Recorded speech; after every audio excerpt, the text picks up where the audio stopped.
रात का घना अंधेरा है, हवा के झोंके से सूखी पत्तियों पर किसी के चलने की हल्की सी आहट होती है। हम्म। एक आदमी जिसकी आंखों में नींद है, थकान है और खौफ का एक भयानक मिश्रण है, वो अचानक मुड़ता है और अपनी नंगी तलवार की मूठ को और कसकर पकड़ लेता है। बाप रे। हाँ, वो एक पुजारी है, लेकिन उसका मुख्य काम किसी मंदिर में शांति से बैठकर प्रार्थना करना बिल्कुल नहीं है। बिल्कुल नहीं। उसका काम है हर पल चौकन्ना रहना, क्योंकि वो जानता है कि इस जंगल के अंधेरे में कोई दूसरा हत्यारा उसे ढूंढ रहा है और जिस पल उसकी आंख लगी या उसके हाथ थोड़े भी कमजोर पड़े ना, उसकी गर्दन धड़ से अलग कर दी जाएगी। सच में सोचकर ही रोंगटे खड़े हो जाते हैं। है ना? और ये किसी डरावनी हॉरर फिल्म या क्या कहते हैं किसी सर्वाइवल गेम का दृश्य नहीं है। हाँ। ये प्राचीन रोमन साम्राज्य के ठीक बीचों बीच उनकी राजधानी से महज कुछ मील की दूरी पर स्थित एक आधिकारिक धार्मिक पद की सच्चाई है। बिल्कुल। तो आज की इस गहन चर्चा में हम सर जेम्स जॉर्ज फ्रेजर की ऐतिहासिक और प्रसिद्ध पुस्तक द गोल्डन बाउ, अ study in magic and religion, उसके पहले अध्याय के पन्नों को पलट रहे हैं। हाँ, ये बहुत ही दिलचस्प किताब है। और हमारे सामने जो रहस्य है ना, वो इंसान की सबसे आदिम और खौफनाक मानसिकता को बेनकाब करता है। तो चलिए इस पूरी गुत्थी को सुलझाते हैं। बिल्कुल। और इस गुत्थी को सुलझाने के लिए ना हमें नेमी झील के उस विरोधाभास को समझना होगा जो फ्रेजर के इस पूरे शोध का केंद्र है। सही बात है। मतलब देखिए, एक तरफ प्राचीन रोम है जिसने आधुनिक दुनिया को कानून दिया, शासन और न्याय का आधार दिया, और उसी रोम के साए में ये नेमी झील है जहां ये खूनी अनुष्ठान चल रहा था। अगर हम इसे रोमन साम्राज्य के चश्मे से देखें ना, तो ये पूरी तरह से अकल्पनीय लगता है। मतलब दिमाग चकरा जाता है सोचकर। हाँ। रोम के सेनेटर संगमरमर के भव्य इमारतों में बैठकर दर्शन शास्त्र पर, नागरिक अधिकारों पर लंबी लंबी बहसें कर रहे थे। एक अत्यंत व्यवस्थित और सभ्य समाज आकार ले चुका था। बिल्कुल। लेकिन वहां से बस एक छोटी सी यात्रा के बाद अल्बान पहाड़ियों के एक शांत ज्वालामुखी क्रेटर में कानून का मतलब सिर्फ एक नंगी तलवार और जंगल का नियम था। ये विरोधाभास सच में हैरान करने वाला है। मतलब नेमी झील कोई भूला बिसरा दूर दराज का इलाका तो था नहीं जिसे दुनिया भूल चुकी हो। एकदम नहीं। प्राचीन लोग इसे डायना का दर्पण कहते थे, क्योंकि इसका पानी इतना साफ था कि आसमान उसमें पूरी तरह चमकता था। बहुत ही खूबसूरत जगह थी। हाँ, और मशहूर चित्रकार J.M.W. टर्नर की जो द गोल्डन बाउ पेंटिंग है ना, वो ठीक इसी जगह की एक स्वप्निल सुनहरी तस्वीर पेश करती है। बिल्कुल। ये इलाका रोमन अमीरों का एक तरह से वीकेंड गेटअवे था। इतिहास के पन्ने बताते हैं कि जूलियस सीजर ने यहाँ अपने लिए एक बेहद महंगा विला बनवाया था, जिसे उसने बाद में सिर्फ इसलिए तोड़वा दिया क्योंकि वह उसकी उम्मीदों पर पूरी तरह खरा नहीं उतरा। बाप रे, इतना पैसा! वही तो। और कैलिगुला जैसे सम्राट ने तो इसी झील में अपने लिए 2 तैरते हुए महल या विशाल नावें बनवाई थीं, जो ऐशो आराम से भरी थी। हाँ, इस भव्यता से ये तो स्पष्ट होता है कि नेमी झील में लगातार चहल पहल रहती थी। मतलब मंदिर तक जाने वाले तीखे ढलान वाले रास्ते पर भिखारियों की भीड़ हमेशा जमा रहती थी। वे अमीर तीर्थयात्रियों और राजनेताओं की बग्घियों के पीछे भागते थे, पैसे मिलने पर हवा में चुंबन उछालते और खाली हाथ रहने पर शाप देते थे। क्या बात है। तो ये एक बेहद जीवंत, अमीर और तथाकथित सभ्य जगह थी। लेकिन यहीं पर तो ट्विस्ट है। इसी चहल पहल से बस कुछ ही दूरी पर डायना का वो पवित्र जंगल था, और उस जंगल में एक खास पेड़ था। उस पेड़ के इर्द गिर्द दिन रात, सर्दी हो या गर्मी, बारिश हो या तूफान, वह पुजारी अपनी तलवार लिए गश्त लगाता था। हाँ, जिसे किंग ऑफ द वुड कहा जाता था। बिल्कुल, किंग ऑफ द वुड यानी जंगल का राजा। पर ये कैसा राजा था जिसके पास कोई चेन ही नहीं था? सही कहा। नियम बहुत ही खौफनाक था। कोई भी भागा हुआ गुलाम जो समाज से निष्कासित हो चुका है, अगर उस पवित्र पेड़ से एक विशिष्ट टहनी, जिसे द गोल्डन बाउ या सुनहरी टहनी कहा जाता था, उसे तोड़ने में सफल हो जाता, तो उसे उस पुजारी को मौत की चुनौती देने का अधिकार मिल जाता था। और उस द्वंद्व युद्ध में जो भी जीतता, वो नया किंग ऑफ द वुड बन जाता। क्या भयानक नियम है। हाँ, ये एक ऐसा चक्र था जिसमें हार का मतलब सीधा मौत था और जीत का मतलब सिर्फ ये था कि अगली मौत तक आपको इंतजार करना होगा। बाप रे। और फ्रेजर ने ठीक इसी बात पर सवाल उठाया देखिए, ये प्रथा शास्त्रीय प्राचीनता या क्लासिकल एंटिक्विटी के किसी भी तार्किक ढांचे में फिट बैठती ही नहीं है। बिल्कुल नहीं बैठती। रोमनों के पास हर अपराध के लिए एक स्पष्ट कानून था, अदालतों की एक पूरी व्यवस्था थी। फिर भी उन्होंने इस बर्बर प्रागैतिहासिक अवशेष को अपने समाज के बीच एक खुरदरी चट्टान की तरह खड़ा रहने दिया। ये किसी पुराने खूंखार समय का एक ऐसा नियम था जिसे उन्होंने मिटाने की कोशिश नहीं की। तो ये बात सच में दिमाग को झकझोर देती है कि रोमन समाज जो खुद को इतना परिष्कृत मानता था, उसने इस प्रथा को बर्दाश्त कैसे किया? अगर समाज पूरी तरह से कानून पर चल रहा है तो एक हत्यारे पुजारी को धार्मिक मान्यता कैसे दी जा सकती है? हाँ, ये बहुत बड़ा सवाल है। स्रोत सामग्री दिखाती है कि इस बेचैनी को दूर करने के लिए रोमनों ने कहानियों और मिथकों का सहारा लिया। उन्होंने इसका एक तरह से पीआर कैंपेन किया। और एस्टीज की कहानी इसका एक बड़ा उदाहरण है। बिल्कुल, ये एक बहुत ही सटीक तुलना है। PR campaign. रोमनों ने एक आख्यान गढ़ा। कहानी ये थी कि ओरिस्टस टॉरिक डायना की मूर्ति लेकर इटली भाग कर आया था। अच्छा। अब टॉरिक डायना के बारे में ये कुख्यात था कि वहां अजनबियों की सीधे बलि दी जाती थी। उन्हें वेदी पर ले जाकर उनका गला काट दिया जाता था। तो रोमन लोगों ने ये तर्क दिया कि जब ये मूर्ति नेमी लाई गई तो वो खूनी प्रथा थोड़ी नरम या सभ्य हो गई। अब अजनबियों की सीधे बलि देने के बजाय कम से कम एक भगोड़े गुलाम को द्वंद्व युद्ध में अपनी जान बचाने का एक निष्पक्ष मौका दिया जाने लगा। जी, तो अजीब सी आत्मसंतुष्टि हुई। हाँ, वही तो। मतलब हम तुम्हें वेदी पर बांध कर नहीं मार रहे, हम तुम्हें लड़ने के लिए एक तलवार दे रहे हैं, इसलिए हम बहुत सभ्य हैं। हाँ, ये स्पष्ट रूप से एक पर्दा डालने की कोशिश लगती है। बिल्कुल। और फिर मिथकों की इस कड़ी में एक और बेहद नाटकीय कहानी है हिपोलिटस की। हिपोलिटस ग्रीक देवी आर्टेमिस, जिन्हें रोम में डायना कहा जाता है, उनका एक कट्टर भक्त और साथी था। वो महिलाओं के प्रेम और विवाह दोनों को ठुकराता था। इससे प्रेम की देवी एफ्रोडाइट इतनी भड़क गई कि उन्होंने एक बहुत ही क्रूर चाल चली। उन्होंने हिपोलिटस की सौतेली मां फ्रेडरा के मन में उसके लिए हवस पैदा कर दी। और जब हिपोलिटस ने फ्रेडरा की इच्छाओं को ठुकरा दिया तो फ्रेडरा ने उस पर अपनी इज्जत लूटने की कोशिश का झूठा आरोप लगा दिया। बाप रे, ये तो पूरा सोप ओपेरा चल रहा है। हाँ। इस धोखे से हिपोलिटस के पिता इतने क्रोधित हुए कि उन्होंने समुद्र के देवता पोसेडॉन से मदद मांगी। पोसेडॉन ने समुद्र की लहरों के बीच से एक खूंखार बैल निकाला। अच्छा। उस भयानक बैल को देखकर हिपोलिटस के रथ के घोड़े बेकाबू हो गए। रथ पलट गया और हिपोलिटस घोड़ों के खुरों के नीचे कुचल कर मारा गया। लेकिन कहानियां खत्म नहीं होती, क्योंकि डायना अपने इस वफादार साथी की मौत को स्वीकार नहीं कर पाई। उन्होंने एस्क्युलेपियस नाम के एक महान वैद्य की मदद ली और हिपोलिटस को वापस जिंदा कर लिया। पर चूंकि एक मरे हुए इंसान को वापस लाना प्राकृतिक नियमों के खिलाफ था और इससे देवताओं के राजा जुपिटर भड़क सकते थे, इसलिए डायना ने हिपोलिटस को इटली के नेमी के जंगलों में छिपा दिया। सही। उन्होंने उसे वर्बियस नाम दिया।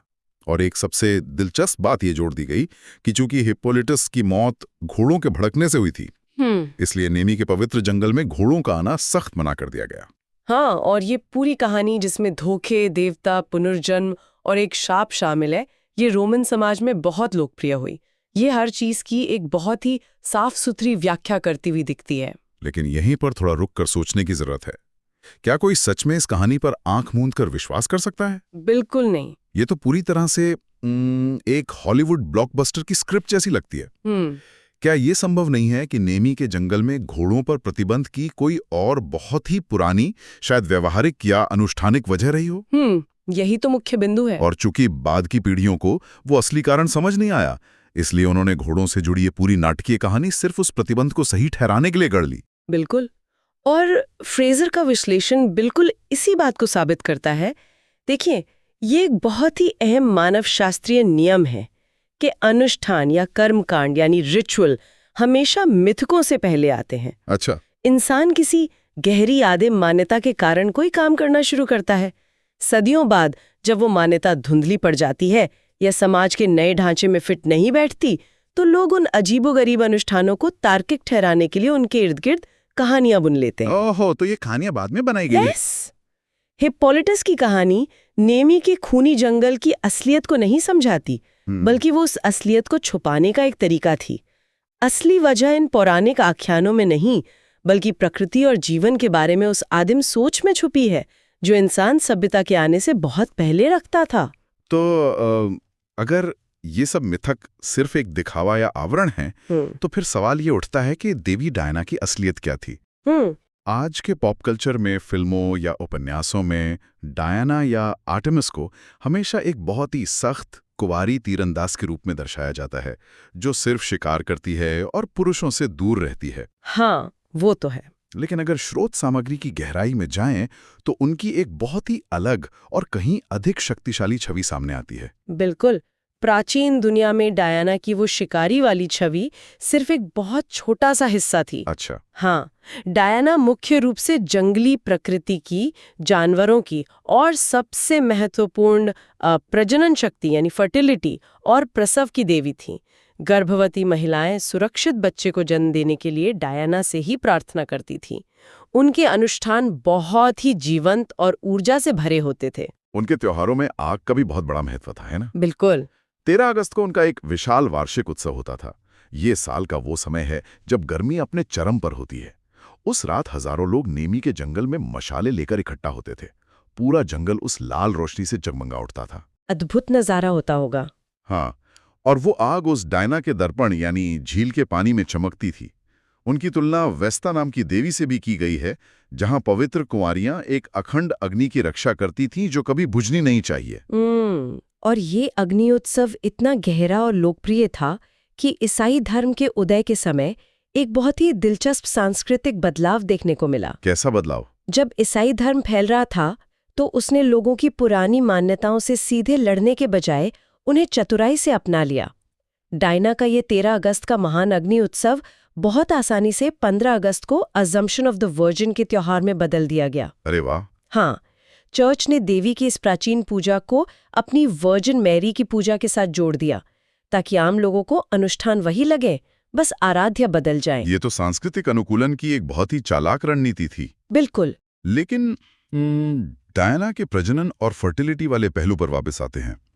अगर हम एफेसस शहर की एफिशिएंट आर्टेमिस की मूर्ति को देखें, तो ये पूरी तरह से होश उड़ा देती है। हाँ, वो मूर्ति तो एकदम अलग ही है। वो आज की उस सख्त कुंवारी तीरंदाज वाली छवि से कोसों दूर है। बिल्कुल। एफिशिएंट आर्टेमिस की वो मूर्ति अत्यधिक प्रजनन क्षमता का सबसे मुखर और दृश्य प्रतीक है। उस मूर्ति के सीने पर ढेरों स्तन बने हुए हैं। उसके पूरे शरीर पर जंगली जानवरों, मधुमक्खियों और गुलाबों की आकृतियां उकेरी गई हैं। मधुमक्खियां और फूल सीधे तौर पर परागण और प्रकृति के जीवन चक्र का प्रतीक है। ये किसी ऐसी देवी की छवि नहीं है जो दुनिया से कट कर रहती हो।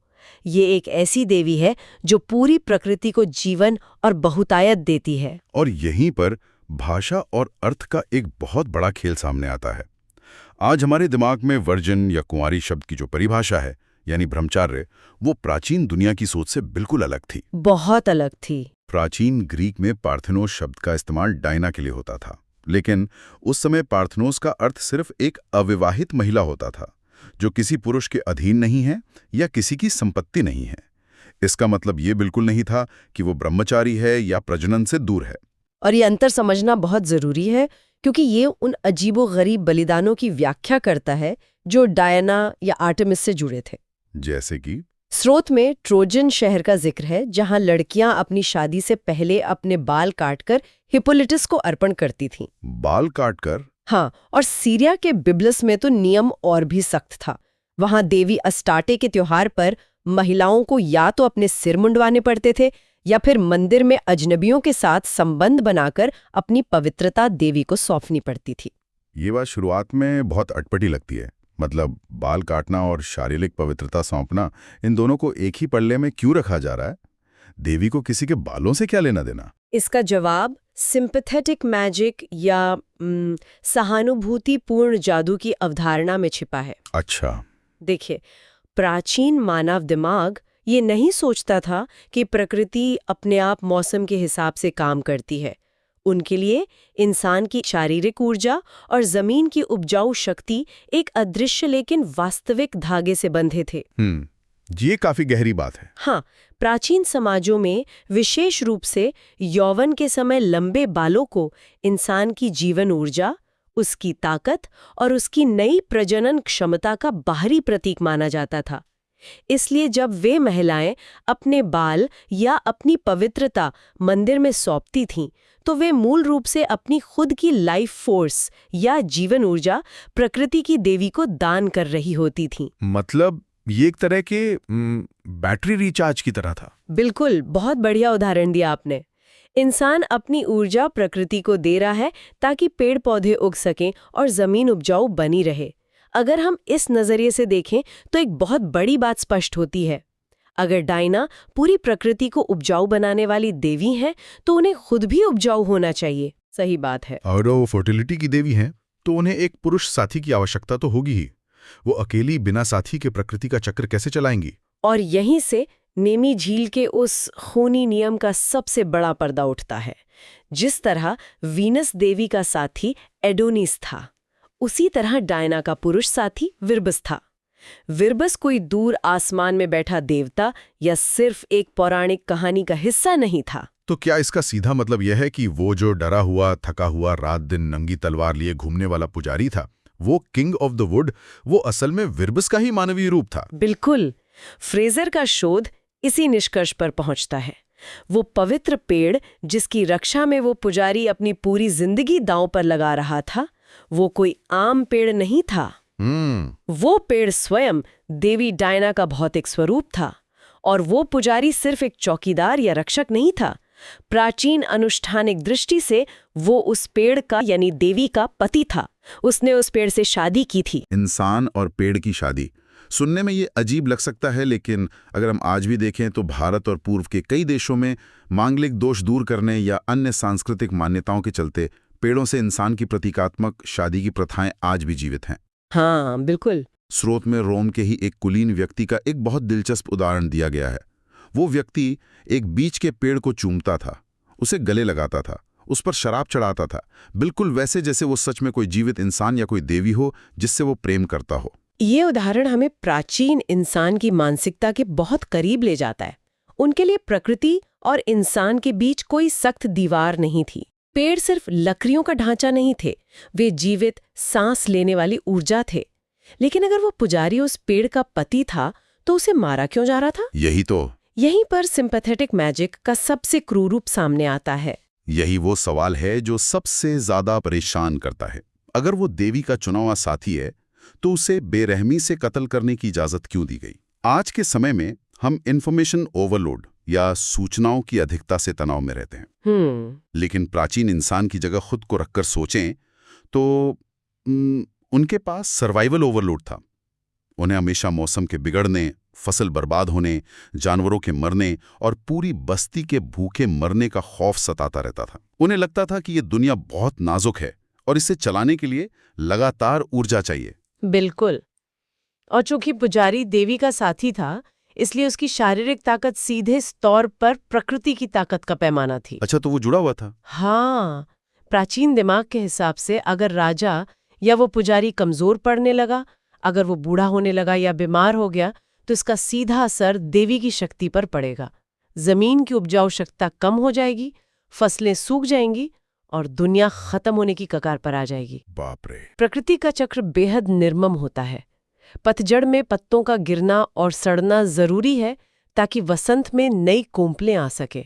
मतलब उस पुजारी का मारा जाना कोई सजा या सिर्फ एक अपराध नहीं था, ये एक इकोलॉजिकल नेसेसिटी या पारिस्थितिक मजबूरी थी। बिल्कुल सही। जो पुराना है, जो धीमा पड़ गया है, उसे बेरहमी से हटाना ही होगा ताकि एक नया, युवा और ताकतवर खून उसकी जगह ले सके। किंग ऑफ द वुड का कत्ल और उसकी जगह एक नए हत्यारे का आना, यह प्रकृति के बदलाव का एक हिंसक इंसानी अनुष्ठान था। देवी के साथी को हमेशा सबसे तेज और सबसे ताकतवर होना ही चाहिए, क्योंकि उसी के कंधों पर पूरी दुनिया की फर्टिलिटी टिकी हुई थी। और यही कारण है कि रोमनों ने अपनी तमाम अदालतों और कानूनों के बावजूद इस प्रथा को नहीं रोका।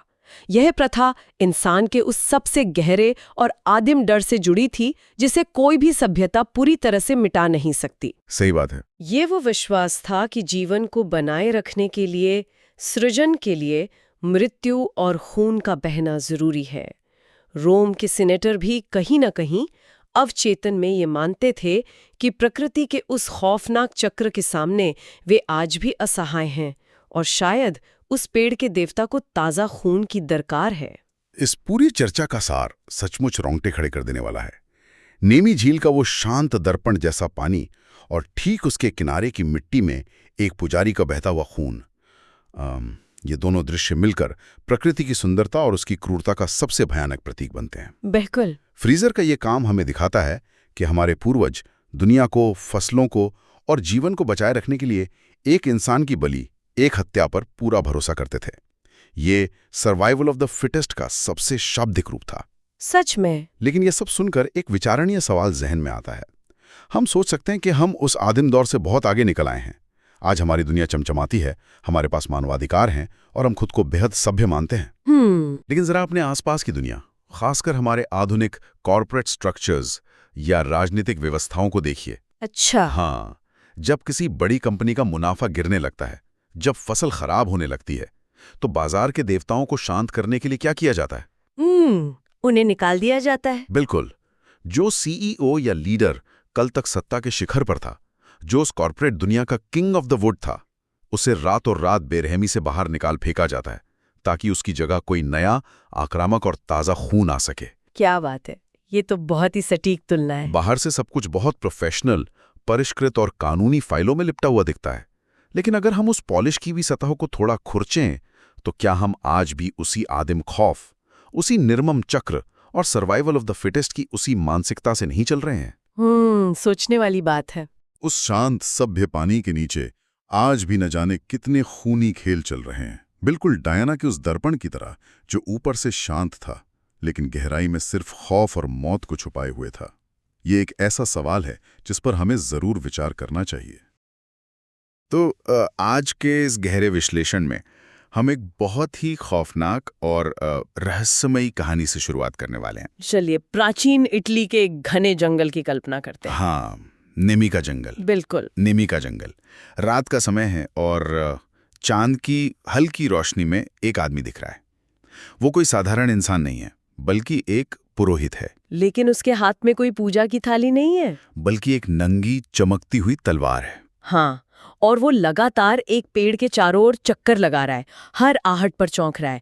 मतलब उसकी आंखों में खौफ है क्योंकि वो एक कातिल है और अब खुद अपने कातिल का इंतजार कर रहा है। और मजे की बात यह है कि उसे वहां किंग ऑफ द वुड या जंगल का राजा कहा जाता था। यही तो सबसे अजीब बात है।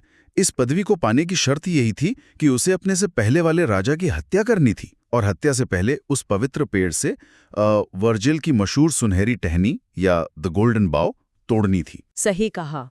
और हमारा आज का mission sir James George Fraser की किताब द गोल्डन बाउ के दूसरे अध्याय प्रीस्टली किंग से इसी रहस्य को सुलझाना है। तो मैं यही सोच रहा था कि आखिर एक पुरोहित को राजा क्यों कहा गया और राजा बनने के लिए इस खूनी परंपरा की जरूरत ही क्यों पड़ी? इस रहस्य को सुलझाने के लिए हमें सबसे पहले इतिहास को देखने का अपना नजरिया बदलना होगा। हम आमतौर पर सोचते हैं कि राजा वो है जो टैक्स लेता है या सेना चलाता है। हाँ, मतलब एक प्रशासनिक पद। बिल्कुल। लेकिन फ्रेजर हमें बताते हैं कि अगर हम समय में पीछे जाएं तो सत्ता और धर्म अलग अलग नहीं थे। प्राचीन रोम और ग्रीस में राजा होना मुख्य रूप से एक जादुई और धार्मिक पद था। तो सत्ता का मतलब सिर्फ सिंहासन पर बैठना नहीं था। एकदम सही। नेमी के उस खूनी जंगल को समझने के लिए हमें यही देखना होगा कि प्राचीन दुनिया सत्ता को किस नजरिए से देखती थी। अगर हम रोम और लेटियम का इतिहास देखें तो वहां एक खास पुरोहित होता था जिसे सैक्रिफिशियल किंग कहते थे, और उसकी पत्नी को queen of the sacred rights का दर्जा हासिल था। और सिर्फ रोम ही नहीं, एथेंस जैसे लोकतांत्रिक शहर में भी राज्य के दूसरे सबसे बड़े मजिस्ट्रेट को राजा कहा जाता था। लेकिन उनका काम कोई राजनीतिक फैसले लेना नहीं था, है ना? हाँ, उनका पूरा फोकस सिर्फ धार्मिक अनुष्ठानों पर होता था। हाँ, उनका मुख्य काम राज्य के कॉमन हर्थ मतलब मुख्य चूल्हे की पूजा करना होता था। कॉस नाम के द्वीप का उदाहरण तो बहुत ही दिलचस्प है। वहां क्या होता था? वहां का राजा हेस्टिया देवी को राज्य की ओर से बलि चढ़ाता था, और इस काम के बदले उसे खजाने से सोने के सिक्के नहीं मिलते थे। अच्छा, तो फिर क्या मिलता था? उसे भत्ते के तौर पर बलि चढ़ाए गए जानवर की खाल और उसका एक पैर मिलता था। अरे वाह, ये तो ऐसा हो गया जैसे किसी बड़े शहर के मेयर का मुख्य काम सड़कों के गड्ढे भरना ना हो, बल्कि शहर के सारे पूजा पाठ करवाना हो। हाँ, बिल्कुल वैसी ही स्थिति थी। और सैलरी के रूप में उसे सरकारी खजाने से चेक न मिलकर मंदिर के प्रसाद का एक हिस्सा मिलता हो। मतलब समाज की प्राथमिकताएं एकदम अलग थीं। एकदम सटीक तुलना है। और चियोस द्वीप में तो राजाओं का मुख्य काम सार्वजनिक रूप से श्राप देना होता था। श्राप देना मतलब शाप? हाँ, आज हमें ये अंधविश्वास लग सकता है, लेकिन तब श्राप को एक बेहद शक्तिशाली हथियार माना जाता था। अगर कोई चरवाहा पवित्र जंगल में जानवर चराता था, तो राजा सीधा भगवान के क्रोध का डर दिखाते थे। तो सत्ता की असली ताकत तलवार में नहीं, बल्कि देवताओं के साथ सीधे संपर्क में थी। लेकिन यहां मेरे मन में एक सवाल आ रहा है। क्या? जब रोम और ग्रीस में असली राजशाही खत्म हो गई और क्रांतियां हुई, तो इन पुरोहित राजाओं का क्या हुआ? आमतौर पर तो पुरानी सत्ता को उखाड़ फेंका जाता है। बहुत अच्छा सवाल है। स्पार्टा को छोड़ दें तो बाकी जगह नए शासकों ने एक बहुत ही कूटनीतिक चाल चली। उन्होंने पुराने राजाओं को पूरी तरह खत्म नहीं किया। तो फिर क्या किया? उन्हें जेल में डाल दिया? नहीं, उन्होंने उन्हें एक परछाई वाली राजशाही या शैडोई रॉयल्टी के रूप में बनाए रखा। अच्छा, मतलब सत्ता से हटाकर बस चीफ प्रीस्ट बना दिया। बिल्कुल। इफिसुस में पुराने राजाओं के वंशजों को केवल पर्पल कपड़े पहनने और खेलों में वीआईपी सीट पर बैठने का अधिकार दे दिया गया। ये तो मुझे एक तरह का पॉलिटिकल इंश्योरेंस लग रहा है।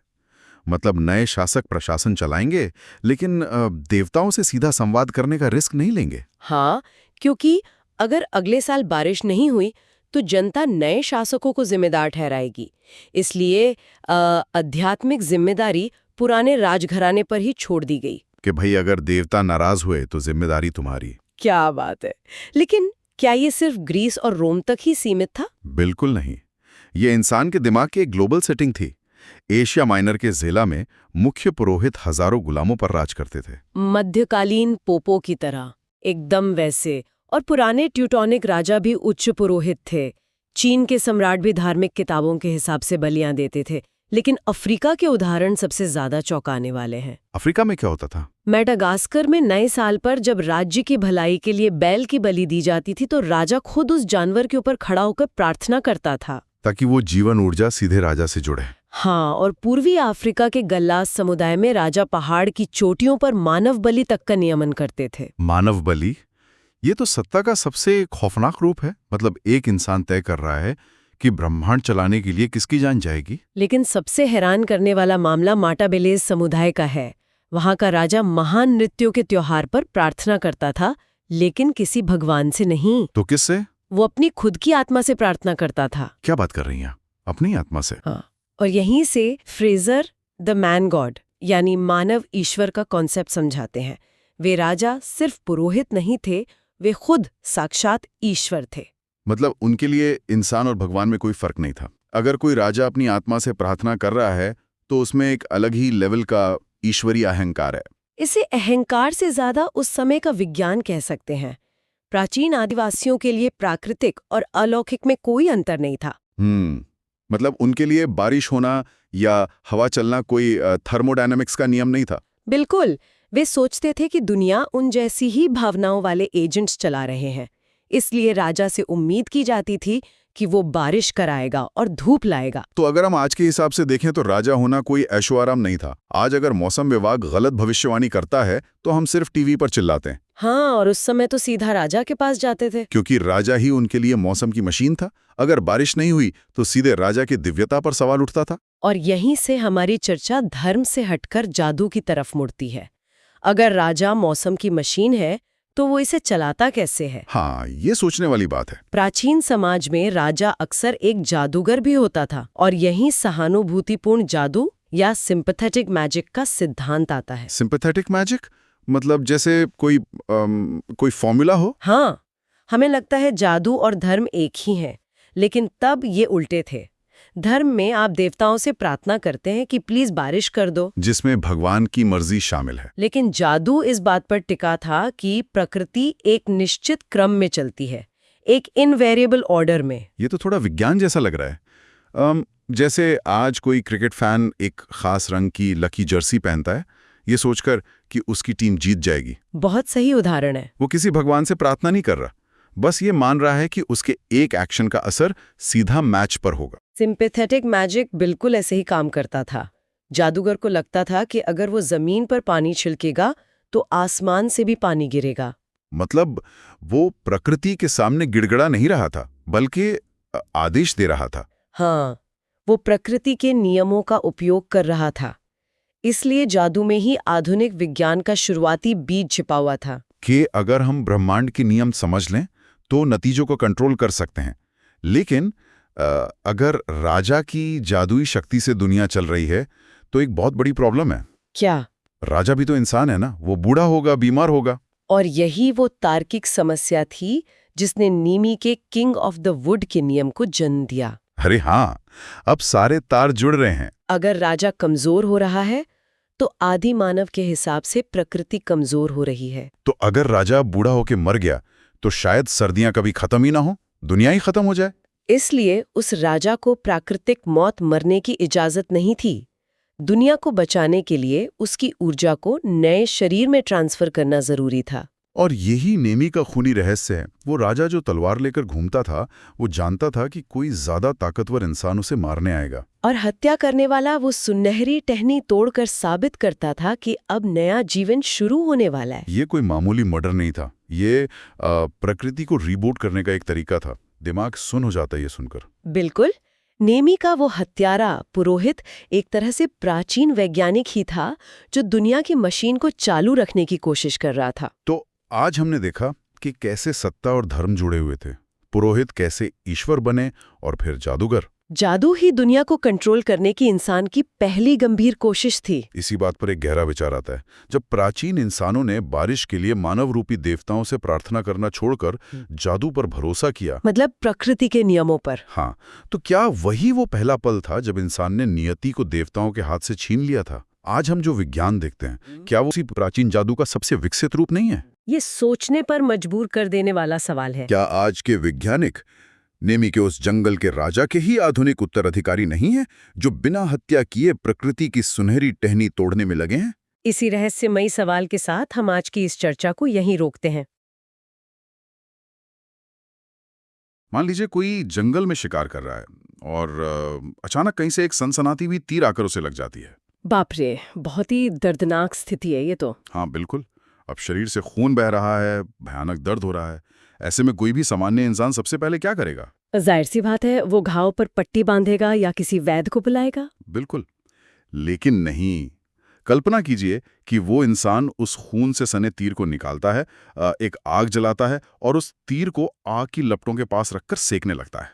अरे, तीर को सेकने लगता है, घाव को छोड़कर? जी हाँ, और वो ऐसा इसलिए कर रहा है क्योंकि उसका अटूट विश्वास है कि इस तीर को आग में जलाने से जिस दुश्मन ने वो तीर चलाया है ना, उसे मीलों दूर भयंकर जलन और दर्द महसूस होगा। मतलब अपना दर्द भूलकर वो दुश्मन को दर्द देने में लगा है। ये तो एकदम अजीब लॉजिक है ना? तो द डीप डाइव की इस गहन चर्चा में आज हम इंसानी इतिहास की एक ऐसी ही रहस्यमयी और अजीब-ओ-गरीब दुनिया में गोता लगाने वाले हैं। हाँ, और ये सुनकर आज किसी को भी लग सकता है कि ये कोई पागलपन है, लेकिन इतिहास के पन्नों में अगर हम पीछे जाएं तो ये पागलपन बिल्कुल नहीं था। तो फिर ये क्या था? ये उस समय का विज्ञान था। मतलब ये इंसानी सोच का वो दौर था जिसे हम जादू का युग या एज ऑफ मैजिक कह सकते हैं। जादू का युग। हाँ, एक ऐसा समय जब कार्य और कारण, जिसे हम कॉज और इफेक्ट कहते हैं, उसको जोड़ने का इंसानी तरीका आज से बिल्कुल ही अलग था। सही कहा। और इसी सोच की जड़ों तक पहुंचने के लिए आज हम सर जेम्स जॉर्ज फ्रेजर की ऐतिहासिक पुस्तक द गोल्डन बाउ, अ study in magic and religion के तीसरे अध्याय के पन्नों को खंगाल रहे हैं। ये किताब तो मानव शास्त्र या एंथ्रोपोलॉजी में बहुत ही अहम मानी जाती है। बिल्कुल। और हमारा मिशन बहुत स्पष्ट है। हमें ये समझना है कि जब इंसान के पास माइक्रोस्कोप या टेलीस्कोप नहीं थे, तब उसने इस विशाल, डरावनी और रहस्यमयी प्राकृतिक दुनिया को कैसे समझा और कैसे उसे कंट्रोल करने की कोशिश की, है ना? एकदम सही। और सबसे दिलचस्प बात यह है कि हम जादू के पीछे के उस छिपे हुए तर्क को समझेंगे जो हैरान करने वाली हद तक आधुनिक विज्ञान से मेल खाता है। हाँ, लेकिन यहाँ आगे बढ़ने से पहले ये स्पष्ट करना बहुत जरूरी है कि इस पूरी चर्चा में हम ऐतिहासिक, धार्मिक और जादुई मान्यताओं का केवल एक एंथ्रोपोलॉजिकल नजरिए से विश्लेषण करेंगे। मतलब बिल्कुल निष्पक्ष होकर। बिल्कुल। हमारा उद्देश्य मूल स्रोत में दिए गए तथ्यों को समझना है, किसी भी वैचारिक दृष्टिकोण का समर्थन या खंडन करना नहीं। हम सिर्फ उस आदिमानव के दिमाग के काम करने के तरीके को डिकोड कर रहे हैं। तो चलिए इस जादू शब्द को ही थोड़ा डिकोड करते हैं, क्योंकि आज जब हम जादू की बात करते हैं तो दिमाग में सीधे हैरी पॉटर या कोई रहस्यमय अलौकिक शक्ति आ जाती है। हाँ, छड़ी घुमारी और जादू हो गया। वही तो। लेकिन फ्रेजर की रिसर्च एक बिल्कुल ही अलग कहानी बयां करती है। उनके अनुसार प्राचीन इंसानों के लिए जादू कोई चमत्कार नहीं था। अच्छा, तो फिर वो क्या मानते थे जादू को? ये दरअसल विचारों को यानी आइडियाज को गलत तरीके से जोड़ने का एक सिस्टम था। मतलब दिमाग ने दो चीजों को देखा और गलतफहमी में उनके बीच एक गहरा कनेक्शन बना लिया। मैं समझ रही हूँ। और इसी कनेक्शन को फ्रेजा सिंपैथेटिक मैजिक या कह लें सहानुभूतिपूर्ण जादू कहते हैं। सिंपैथेटिक मैजिक मतलब इसमें किसी पर दया दिखाई जाती है क्या? नहीं, यहाँ सिंपैथी का मतलब दया या करुणा बिल्कुल नहीं है। इसका मतलब है एक तरह का हिडन रेजोनेंस। जैसे अगर एक कमरे में दो गिटार रखे हों और एक का तार छेड़ा जाए तो दूसरे गिटार का तार अपने आप कंपन करने लगता है। अरे वाह, ये तो फिजिक्स का रेजोनेंस वाला सिद्धांत है। बिल्कुल। तो प्राचीन इंसान मानता था कि इस पूरी दुनिया की हर चीज के बीच एक ऐसा ही अदृश्य तार जुड़ा हुआ है। फ्रेजर बताते हैं कि ये जादू मुख्य रूप से दो नियमों पर काम करता था। और वो दो नियम कौन से हैं? पहला है समानता का नियम यानी लॉ ऑफ सिमिलैरिटी, और दूसरा है संपर्क का नियम यानी लॉ ऑफ कॉन्टैक्ट। ये समानता का नियम, जिसे स्रोत में होम्योपैथिक मैजिक भी कहा गया है, इसकी बुनियाद बहुत ही सीधी सी लगती है। मतलब एक जैसी चीजें एक दूसरे को उत्पन्न करती हैं। हाँ, एकदम सिंपल लॉजिक है उनका, है ना?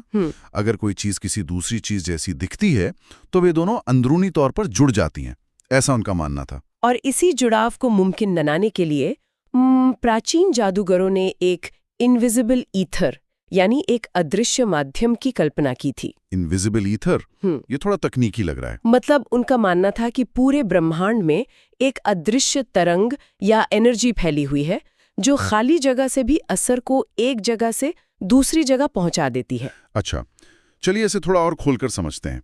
आज के जमाने में हम इसे वाईफाई सिग्नल या ग्रेविटेशनल फील्ड की तरह समझ सकते हैं, है ना? बहुत ही बढ़िया उदाहरण है ये वाईफाई वाला। क्योंकि आदि मानव के पास आधुनिक फिजिक्स तो थी नहीं, तो उसने इसी ईथर को ही अपना फिजिक्स मान लिया था। बिल्कुल। और इसी ईथर वाले लॉजिक को अगर हम असल जिंदगी के उदाहरणों में देखें तो उत्तरी अमेरिका के ओजिब्वा आदिवासियों का उदाहरण तो सच में रोंगटे खड़े कर देता है। ओजिब्वा आदिवासी वो क्या करते थे? वे अपने दुश्मनों का एक छोटा लकड़ी का पुतला बनाते थे। उन्हें लगता था कि चूंकि ये पुतला उनके दुश्मन जैसा दिखता है, इसलिए समानता के नियम और उस अदृश्य ईथर के जरिए ये दोनों आपस में जुड़ गए हैं। बाप रे, मतलब वुडू डॉल जैसा कुछ। एकदम वही। अगर वे उस पुतले के सिर में सुई चुभाएंगे तो मीलों दूर बैठे उस दुश्मन के सिर में सचमुच भयंकर दर्द होगा। ये कितना हैरान करने वाला है। मतलब आदि मानव ने विचारों के जुड़ाव को ही भौतिक दुनिया का नियम मान लिया था। दिमाग के बनाए गए पैटर्न पे इतना पक्का विश्वास। हाँ, और ये दिमाग का एक बहुत ही प्राकृतिक धोखा है। हमारा दिमाग हमेशा पैटर्न खोजता ही है, लेकिन दिलचस्प बात यह है कि ये समानता का नियम सिर्फ दुश्मनों को नुकसान पहुंचाने तक सीमित नहीं था। तो क्या इसका कोई सकारात्मक इस्तेमाल भी होता था? बिल्कुल। इंसान ने इस सिस्टम को हैक करके बीमारियों के इलाज का भी एक तरीका ढूंढ निकाला था। प्राचीन भारत में पीलिया, जिसे जॉन्डिस कहते हैं, उसके इलाज का जो तरीका फ्रेजर ने बताया है वो इस सोच का एक बेहतरीन उदाहरण है। हाँ, वो जॉन्डिस वाला उदाहरण, वो तो मुझे बढ़कर इतना अजीब लगा जैसे कोई प्लम्बर एक पाइप से रंग निकालकर दूसरे पाइप में डाल रहा हो। हाँ, प्लम्बर वाली उपमा एकदम सही बैठती है यहाँ। मतलब पीलिया में इंसान का शरीर पीला पड़ जाता है, तो उस पीलापन को हटाने के लिए प्राचीन पुजारियों ने क्या किया, उन्होंने मरीज को हल्दी का लेप लगाया और फिर उसे पीले रंग के पक्षियों जैसे तोते या किसी पीली चिड़िया के साथ एक पीले धागे से बांध दिया। हाँ, ताकि वो पीलापन ट्रांसफर हो सके। वही तो उनका तर्क था कि इस धागे और उस अदृश्य ईथर के जरिए इंसान के शरीर का जो पीला रंग है वो उन पक्षियों में ट्रांसफर हो जाएगा। मतलब वे बीमारी को कोई बायोलॉजिकल खराबी नहीं बल्कि एक फिजिकल ऑब्जेक्ट मान रहे थे, जिसे बाकायदा एक जगह से दूसरी जगह खिसकाया जा सकता है ना। और उस अनुष्ठान का दूसरा हिस्सा तो और भी ज्यादा दिलचस्प है। दूसरा हिस्सा वो उसमें क्या होता था? सिर्फ पीलापन निकालना ही काफी नहीं था, शरीर में स्वस्थ लाल रंग डालना भी तो जरूरी था ना। जी, इसके लिए वे एक लाल रंग के बैल का इस्तेमाल करते थे। लाल बैल, वो कैसे काम करता था? लाल बैल के बालों को पानी में मिलाकर मरीज को पिलाया जाता था, या फिर उसकी लाल त्वचा का एक टुकड़ा मरीज के पास रख दिया जाता था, ताकि बैल की वो लाल जीवंत ऊर्जा मरीज के अंदर प्रवाहित हो सके। क्या बात कर रहे हैं? मतलब उन्होंने रंग को ही एक ट्रांसफर होने वाली ऊर्जा मान लिया था। बिल्कुल, लाल रंग मतलब जीवन और पीला रंग मतलब बीमारी। अगर ये लॉजिक इस तरह से काम कर रहा था तो डर पैदा होना भी स्वाभाविक था। मेरा मतलब है, अगर समानता के नियम से किसी का इलाज किया जा सकता है तो अनजाने में किसी को नुकसान भी तो पहुंच सकता है। हाँ, ये डर तो हमेशा बना रहता था। तो क्या यही वो बिंदु है जहां से सारे टैबू या जिन्हें हम सामाजिक निषेध कहते हैं वो पैदा हुए? अगर हम ध्यान से सोचें तो क्या इसका सीधा सा मतलब ये है कि ये जो सारे टैबू हैं वे असल में सिर्फ नकारात्मक जादू हैं? आप बिल्कुल सही दिशा में सोच रहे हैं। यानी क्या करें ये सकारात्मक जादू है और क्या ना करें वो टैबू है। ये जानना बेहद दिलचस्प है कि कैसे डर ने हमारे समाज में नियम बनाए। ये तो एक ही सिक्के के दो पहलू लगते हैं। एकदम सही। और ये इस पूरे ऐतिहासिक ढांचे का सबसे गहरा मनोवैज्ञानिक पहलू है। टैबू कोई अलग चीज नहीं है, ये बस नेगेटिव मैजिक है। Negative magic. सकारात्मक जादू कहता है ये काम करो ताकि वो मनचाहा परिणाम मिले, और टैबू कहता है ये काम भूल कर भी मत करो वरना ईथर के जरिए वो बुरा परिणाम अपने आप चला आएगा। इसका कोई उदाहरण है क्या स्रोत में? हाँ, एस्किमो लोगों के बीच बच्चों के खेलों को लेकर जो डर था वो इसका सटीक प्रमाण है। एस्किमो लोगों का डर? मैंने पढ़ा था कि एस्किमो लड़कों को कैट्स क्रेडल खेलने की सख्त मनाही थी। हाँ, वही धागे वाला खेल। कैट्स क्रेडल वही खेल है ना जिसमें उंगलियों के बीच धागा फंसाकर अलग अलग आकृतियां बनाई जाती हैं। अब एक बच्चे के धागे से खेलने में भला क्या खतरा हो सकता है? हमारे लिए तो कोई खतरा नहीं है, लेकिन उनके जादू के नियम के अनुसार अगर बचपन में किसी लड़के की उंगलियां धागों में उलझेंगी तो एक अदृश्य पैटर्न बन जाएगा। अदृश्य पैटर्न? और उससे क्या होगा? और बड़े होकर जब वो लड़का समुद्र में व्हेल मछली का शिकार करेगा ना, तो वही बचपन का उलझने वाला पैटर्न दोहराया जाएगा और उसकी उंगलियां हार्पून की खतरनाक रस्सियों में उलझकर उसकी जान ले लेंगी। बाप रे! मतलब बचपन का एक साधारण सा खेल और उसका असर सीधे मौत से जोड़ दिया, सिर्फ समानता के नियम की वजह से। हाँ, और ऐसा ही एक ब्लैकफुट इंडियन जनजाति का भी उदाहरण है। उनके चील के शिकारियों की मान्यता भी इसी डर पर टिकी थी। वो चील का शिकार करते थे? जी, और जब वे शिकारी चील को पकड़ने के लिए जाल बिछाकर छिपते थे तो उन्हें गुलाब की कलियां खाने की सख्त मनाही थी। गुलाब की कलियां? इसका शिकार से क्या लेना देना? उनका तर्क ये था कि गुलाब की कलियां खाने से शिकारी के शरीर में खुजली होने लगेगी। अच्छा, और फिर? और समानता के नियम के कारण जो चील जाल के पास आएगी उसे भी खुजली का एहसास होने लगेगा। ये तो गजब लॉजिक है ना? वो चील जाल में फंसने के बजाय वहीं बैठकर खुद को खुजलाने में व्यस्त हो जाएगी और शिकार हाथ से निकल जाएगा। ये देखना वाकई अद्भुत है कि जो चीजें उस समय समझ नहीं आती थी उन्हें कंट्रोल करने के लिए इंसानी दिमाग ने कितनी विस्तृत कहानियां और पाबंदियां गढ़ ली। इंसान का दिमाग खालीपन या अनिश्चितता बर्दाश्त नहीं कर सकता ना। सही बात है। खैर, ये तो हुई रूप और समानता की बात, लेकिन वो जो अदृश्य तार की हमने एकदम शुरुआत में बात की थी वो सिर्फ शक्ल मिलने पर नहीं जुड़ता। हमारे पूर्वजों को एक और गहरा डर सताता था। वो कौन सा डर? वो डर था अपना कोई हिस्सा पीछे छोड़ देने का।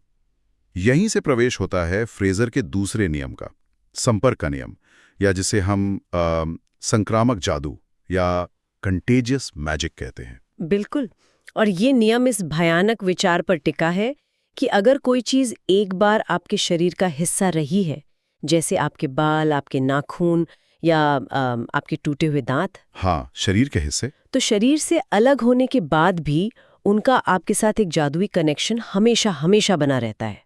दुनिया भर में लोग अपने कटे हुए बालों और नाखूनों को बड़ी सावधानी से छिपाकर या जलाकर नष्ट करते थे। ताकि कोई दुश्मन उन्हें ढूंढकर उन पर काला जादू ना कर सके, है ना? एकदम सही। उनका मानना था कि जो एक बार जुड़ गया वो हमेशा के लिए जुड़ गया।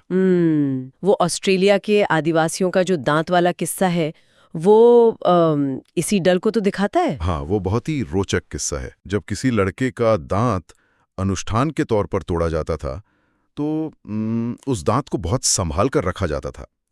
अगर वो टूटा हुआ दांत गलती से किसी जादुई क्वार्ट्ज क्रिस्टल के पास रख दिया जाए तो उन्हें बहुत डर लगता था, क्योंकि उन्हें लगता था कि उस क्रिस्टल का जादू उस दांत के जरिए उस अदृश्य ईथर से होता हुआ मीलों दूर बैठे उस लड़के तक पहुंच जाएगा और उसे बीमार कर देगा। बिल्कुल।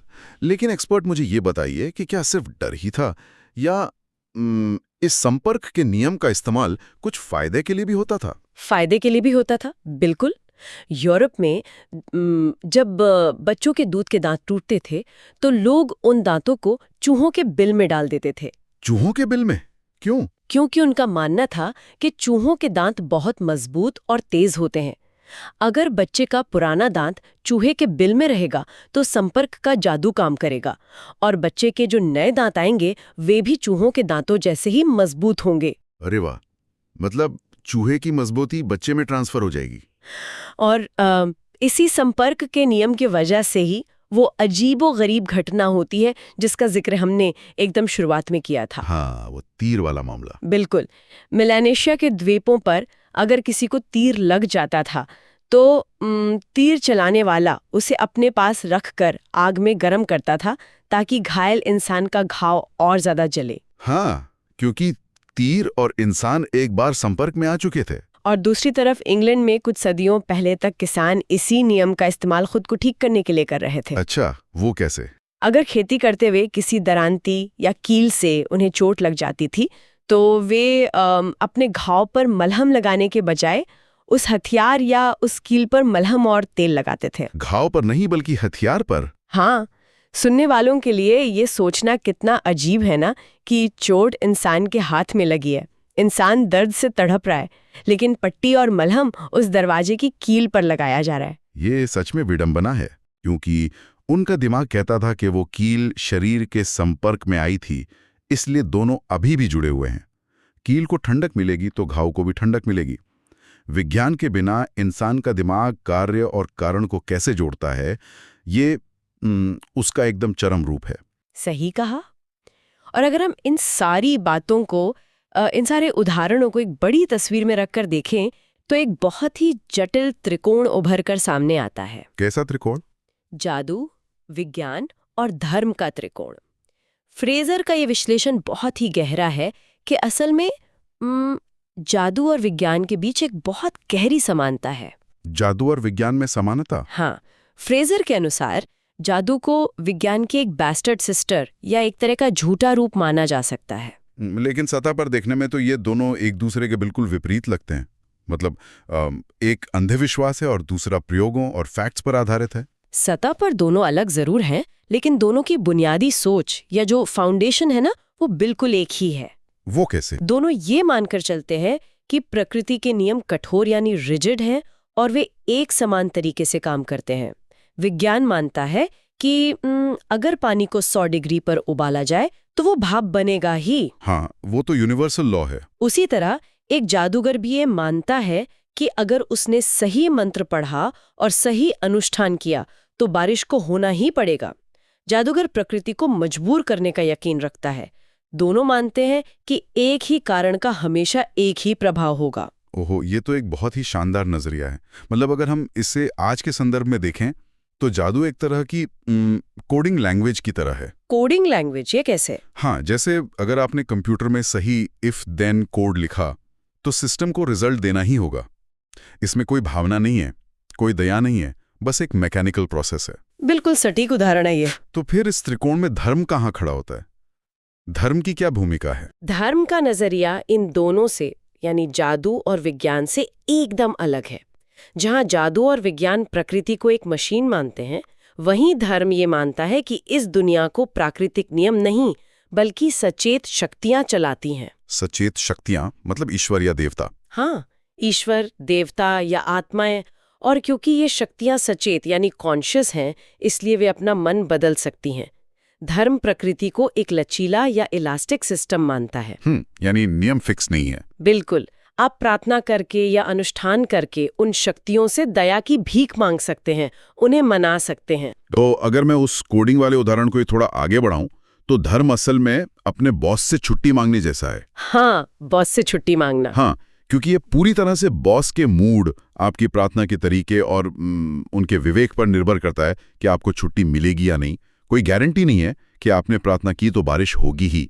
वो पूरी तरह से ईश्वरीय इच्छा पर निर्भर है। पुजारी ईश्वर के सामने झुकने की बात करता था, जबकि जादूगर अपनी शक्तियों के अहंकार में ईश्वर को भी आदेश देने की कोशिश करता था। लेकिन दिलचस्प बात यह है कि शुरुआत में ये दोनों बिल्कुल अलग नहीं थे। मानव इतिहास के शुरुआती दौर में जादू और धर्म आपस में बुरी तरह गुंथे हुए थे। प्राचीन मिस्र में ऐसा देखा गया है। हाँ, इतिहास में ऐसे कई उदाहरण हैं जहां दोनों का मिश्रण दिखता है। बल्कि आधुनिक यूरोप का वो मास ऑफ सेंट सेकेर वाला उदाहरण तो रोंगटे खड़े कर देने वाला है। ओह हाँ, वो तो बहुत ही डरावना हिस्सा है इस किताब का। बिल्कुल। वो दिखाता है कि जब धर्म के अनुष्ठानों को जादू की तरह एक हथियार के रूप में इस्तेमाल किया जाता है, तो इंसान की सोच कितनी खौफनाक हो सकती है। फ्रांस के गैस्कॉन क्षेत्रों की ये खौफनाक प्रथा जादू और धर्म के उस काले मिश्रण का चरम था।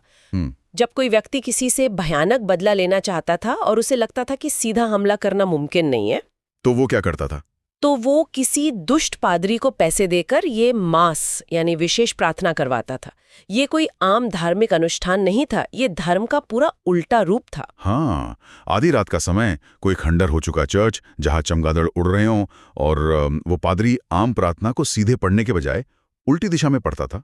सिर्फ इतना ही नहीं, और भी बहुत कुछ भयानक होता था उसमें। हाँ, वो पवित्र वाइन की जगह उस कुएं का पानी पीता था जिसमें किसी अनाथ बच्चे का शव फेंका गया हो, और जमीन पर बाएं पैर से क्रॉस बनाता था। एकदम डार्क अनुष्ठान।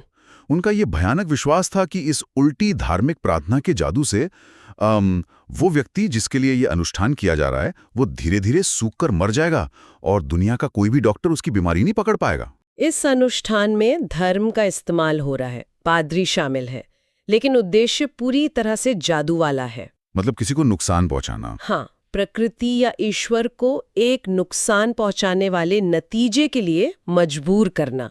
यह समर्पण नहीं है, बल्कि जैसा आपने कहा ना, एक डार्क कोडिंग चल रही है। बाप रे, ये सब सुनने के बाद एक बहुत ही बड़ा और गहरा सवाल उठता है। क्या सवाल? अगर पूरी दुनिया पहले जादू पर यकीन करती थी, जिसे फ्रेजर जादू का युग या एज ऑफ मैजिक कहते हैं, हाँ। जहां हर इंसान को लगता था कि वो पुतलों और धागों से दुनिया चला सकता है, तो फिर ये युग खत्म क्यों हुआ? ये एक बहुत ही तार्किक सवाल है। इंसान ने जादू को छोड़कर धर्म की ओर मुड़ना क्यों शुरू किया? ऐसा क्या हुआ कि उसने खुद को इतना शक्तिशाली समझना छोड़ दिया? जादू का पतन मानव इतिहास में एक तरह से इंसान के अहंकार के टूटने की कहानी है। ये एक बहुत बड़ी मनोवैज्ञानिक करवट थी। अहंकार कैसे टूटा? पीढ़ियों तक सबसे बुद्धिमान और विचारशील लोगों ने देखा कि उनके मंत्रों से सचमुच बारिश नहीं हो रही है, उनके अनुष्ठान से सूरज नहीं उग रहा है, तो उन्हें अचानक अपनी बेबसी और अज्ञानता का एहसास हुआ। उन्हें रियलिटी का झटका लगा। बिल्कुल। उन्हें समझ आ गया कि जो वे सोच रहे थे वो सिर्फ एक भ्रम था। असल में उनके हाथ में कुछ भी नहीं है। ये एक बहुत ही डरावना एहसास रहा होगा। जब किसी को ये लगे कि मैं इस दुनिया को कंट्रोल नहीं कर रहा हूं, तो एक अजीब सा खालीपन आता है। और इंसान खालीपन से बहुत डरता है। सही कहा। और शायद उसी खालीपन को भरने के लिए इंसान को लगा कि जरूर कोई और है, कोई मुझसे कहीं अधिक शक्तिशाली शक्ति है जो ये सब चला रही है। और वहीं से धर्म और देवताओं की अवधारणा और मजबूत हुई। एकदम सही विश्लेषण है ये। लेकिन एक बात अभी भी मुझे खटकती है। वो क्या? अगर जादू काम नहीं करता था, अगर बारिश के मंत्रों से सच में बारिश नहीं होती थी, तो ये जादू इतने हजारों सालों तक टिका कैसे रहा? मतलब लोग इसे बार बार क्यों करते रहे? क्योंकि इंसान का दिमाग कन्फर्मेशन बायस का बहुत बड़ा शिकार होता है। कन्फर्मेशन बायस मतलब जो हम मानना चाहते हैं बस वही देखते हैं। हाँ, जादू इसलिए इतने लंबे समय तक टिका रहा क्योंकि प्रकृति अपना काम वैसे भी करती है। एक जादूगर हर सुबह अनुष्ठान करता था कि सूरज उगे, और क्योंकि धरती अपनी धुरी पे घूम रही है, सूरज तो उग ही जाता था। लेकिन जादूगर को लगता था, देखो मेरे मंत्र के वजह से आज फिर सूरज उगा। हाँ मतलब क्रेडिट खुद ले लिया। और अगर किसी ने बारिश का अनुष्ठान किया और उसके हफ्तों या महीनों बाद भी कभी बारिश हो गई तो सारा श्रेय उस जादू को ही मिल जाता था। बिल्कुल, जो फेल हो गया उसे भुला दिया गया और जो तुक्के में सच हो गया उसे जादुई सफलता मान लिया गया। सटीक विश्लेषण। ये इंसान की उस मनोवैज्ञानिक जरूरत को दिखाता है जहां वो एक अराजक और अनियंत्रित दुनिया में किसी भी तरह का कंट्रोल महसूस करना चाहता है। जादू से वो झूठा ही सही लेकिन एक कंट्रोल देता था। हाँ, दुनिया को समझने और उसे अपने हिसाब से चलाने का एक भ्रम। तो चलिए इस पूरी गहरी चर्चा के धागों को एक साथ समेटते हैं। आज हमने सर जेम्स जॉर्ज फ्रेजर की रिसर्च के जरिए देखा कि कैसे होम्योपैथिक और संक्रामक जादू ने इंसानी सोच की नींव रखी। और हमने ये भी समझा कि समानता का नियम और संपर्क का नियम कैसे काम करते थे। बिल्कुल, और कैसे उस काल्पनिक अदृश्य ईथर ने हमारे पूर्वजों को दुनिया समझने का एक शुरुआती मॉडल दिया। टैबू का डर कैसे पैदा हुआ और जादू, विज्ञान और धर्म के बीच क्या बुनियादी फर्क है। और सबसे बड़ी बात, आदि मानव की ये अजीबोगरीब प्रथाएं केवल कोई मूर्खतापूर्ण अंधविश्वास नहीं थीं। हाँ, ये दुनिया के काम करने के तरीके को समझने की इंसान की पहली, यद्यपि गलत लेकिन वैज्ञानिक कोशिशें थीं। ये हमारी अपनी बौद्धिक यात्रा का इतिहास है। हम आज जो तार्किक दुनिया देखते हैं वो रातों रात नहीं बनी। हम सभी उसी अतीत के अंधेरे और भ्रमों से निकलकर गलतियां करते हुए यहाँ तक पहुंचे हैं। बिल्कुल सही कहा। लेकिन इस चर्चा को खत्म करने से पहले एक विचार है जो बार बार मेरे दिमाग में आ रहा है और शायद ये हम सभी को सोचने पे मजबूर कर दें। कैसा विचार है? ये सच है कि हमने आदि मानव का वो जादू का युग पीछे छोड़ दिया है जहां हम पुतलों में सुई चुभाते थे या बारिश के लिए मंत्र पढ़ते थे। लेकिन अगर हम आज की दुनिया को ध्यान से देखें, आज की दुनिया में हम जादू कहाँ देख सकते हैं? आज के युग में जब हम अपने स्मार्टफोन पर एक कांच के टुकड़े को सिर्फ अपनी उंगली से छूते हैं और आधे घंटे में कोई अजनबी हमारे दरवाजे पर गर्म खाना ले आता है, या जब हम इंटरनेट और आर्टिफिशियल इंटेलिजेंस के उन जटिल एल्गोरिथम का उपयोग करते हैं जिन्हें हम खुद पूरी तरह नहीं समझते। ये तो सोचने वाली बात है। क्या हम भी उसी तरह एक अदृश्य ईथर पर विश्वास नहीं कर रहे हैं? एक आम इंसान के लिए जिसे कोडिंग या सैटेलाइट कम्युनिकेशन की कोई समझ नहीं है, क्या ये तकनीक कोई जादू नहीं है? सच में ये एक नए तरह का जादू ही तो है। क्या आधुनिक तकनीक ने हमारी दुनिया को फिर से एक नए जादू के युग में नहीं धकेल दिया है जहां हम बिना ये जाने कि मशीनें कैसे काम करती हैं बस उनके जादुई नतीजों की उम्मीद करते हैं? और अगर अचानक किसी दिन इंटरनेट बंद हो जाए तो क्या हम भी आसमान की ओर देखकर उतने ही बेबस नहीं हो जाएंगे जितना वो प्राचीन इंसान बारिश न होने पर होता था? इस विचार के साथ आज की चर्चा को यहीं विराम देते हैं। इस गहन चर्चा में हमारे साथ गहराई तक जाने के लिए धन्यवाद।